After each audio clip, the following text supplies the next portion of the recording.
నాకు ఏం జరిగిందో తెలుసా? అసలు ఇలా జరుగుతుందని నేను కూడా అనుకోలేదు. ఒక దశలో పని కూడా చేయలేకపోయాను. నా కళ్ళు తిరుగుతున్నాయి, కాళ్ళ నొప్పులు వచ్చాయి, పూర్తిగా అలసిపోయాను. అసలు ఏం జరిగిందో ఈ వీడియోలో చూడండి. ఈ వీడియోని స్కిప్ చేయకుండా లాస్ట్ వరకు చూడండి ప్లీజ్ అండి. నిన్న ఎయిర్పోర్ట్లో వర్క్ ఉండి వెళ్ళాను. ఎయిర్పోర్ట్లో చాలా దూరం వరకు నడవాల్సే వచ్చింది. ఎయిర్పోర్ట్లో వర్క్ అయ్యాక మళ్ళీ ఆఫీస్కి వచ్చేలోపు 3 అయింది.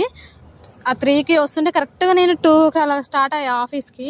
ఫుల్ ఎండ కొడుతుంది, ఫుల్ ఆకలి వేస్తుంది, అలసట ఇవన్నీ కలిసి ఒక్కసారి ప్రభావం చూపించాయి. అప్పటికి నాకు కళ్ళు తిరగడం మొదలయ్యింది. అయినా పని పూర్తి చేసుకొని ఆఫీస్కి వచ్చాను. 3 గంటలకి ఆఫీస్కి వచ్చి అప్పుడు తినడం స్టార్ట్ చేశాను. ఇక అన్నం తిన్నాక ఫుల్గా నిద్ర వస్తుంది, అస్సలు ఓపిక లేదు. కానీ చేయాల్సిన పని మాత్రం చాలా ఉంది. ఇక ఏం చేస్తాం, తప్పక ఓపికతో ఉండి పని అయితే కంప్లీట్ చేసుకున్నాను. అసలు నాకు డౌట్, అప్పట్లో మన వాళ్ళు ఎండలో ఎట్లా పని చేసేవాళ్ళు, పొలం పనులు, చేను పనులు, నాకు అవన్నీ తలుచుకుంటేనే ఫుల్ బాధ అనిపిస్తుంది. అయినా అప్పటివల్లే బెస్ట్ లేండి. ఇప్పుడు మనమైతే కొద్దిసేపు ఎండలో నడుస్తూనే తట్టుకోలేకపోతున్నాం. అప్పటి వాళ్ళు ఎండనక వాననక ఎట్లా పని చేసేవారో ఏందో. అయినా అప్పటి తిండి వేరు, ఇప్పటి తిండి వేరు. ఇప్పుడైతే నాకు జస్ట్ నేను 1 కిలోమీటర్ నడిచిన అంతే ఫుల్ ఆయాసం వస్తుంది, ఫుల్ ఆకలి అవుతుంది.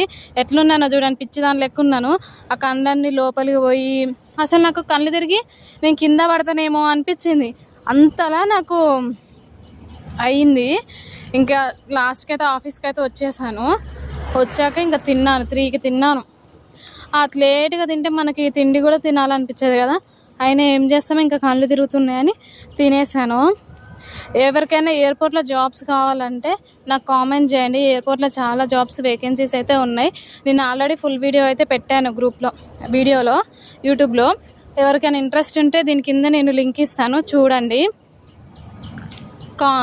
ఇన్స్టాగ్రామ్లో కూడా మెసేజ్ చేయండి, ఇన్స్టాగ్రామ్ లింక్ కూడా ఇస్తాను. ప్లీజ్ లైక్ చేయండి, సబ్స్క్రైబ్ చేయండి.